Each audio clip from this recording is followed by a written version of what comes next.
Pat and I grew up together.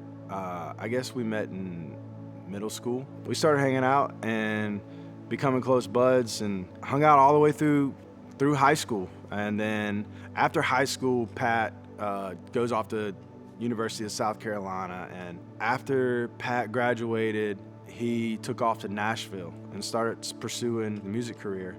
Things happened pretty quick for Pat when he first got to Nashville. His music really took off. Wrote a song called Reckless that really caught on to a lot of people and created a major following for him. And on top of that, he wrote a platinum record with Luke Combs and did some stuff with Ray Fulcher and those guys, and then playing in front of, some large crowds, thousands of people. Things were really happening fast for him, and while all that's going on, Pat watched us go through a couple of really dark seasons. And one of those was when we buried our son. We had a son, his name was Carter.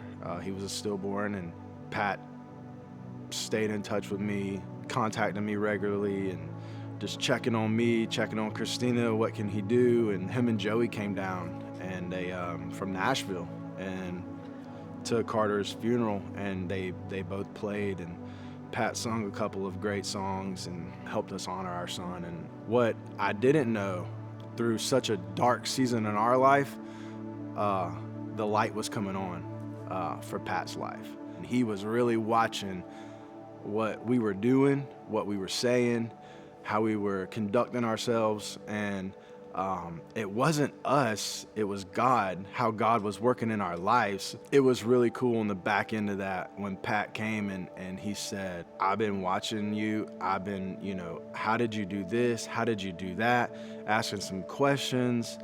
And one day, Pat called me and he said, listen, I'm gonna go home, I'm gonna go back to the farm, and I'm gonna take some time away from music, and I'm really gonna find myself and find out who Pat Cooper is. The fame, the followers, the music, all that none of that I could really care less about anymore.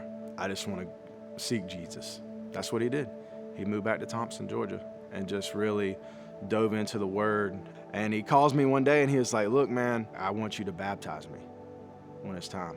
I think I was headed to the gym. Nate was at the gym. Nate's absolutely. Bring Pat in and we'll baptize him and have the staff there and all that. It'll be great. So I called Pat back and he was like, yeah, man, if you can do it, I'll drive 3 hours and we'll do it right there. So that's what we did. Pat drove up from Thompson, Georgia that morning and got baptized and was made new. Well, my brother and that, I baptize you in the name of the Father, the Son, and the Holy Spirit. Yeah. Let's go, Pat! So after Pat got baptized, he said, hey man, I'm gonna head back to Nashville. Doors are just opening for me, and the ones that need to close are closing for me. And he just is so grateful for everything that God is doing. And he'll circle back and just be like, man, thank you, man. And I'm just like, no, man, thank you. Because even though God was using me to help you, you helped me more than you'll ever know. And I think that's what makes our friendship so special, is what God's doing in our lives. And I'm so excited to see what he's going to continue to do and how he's going to use him in front of thousands of people on stages all across the world.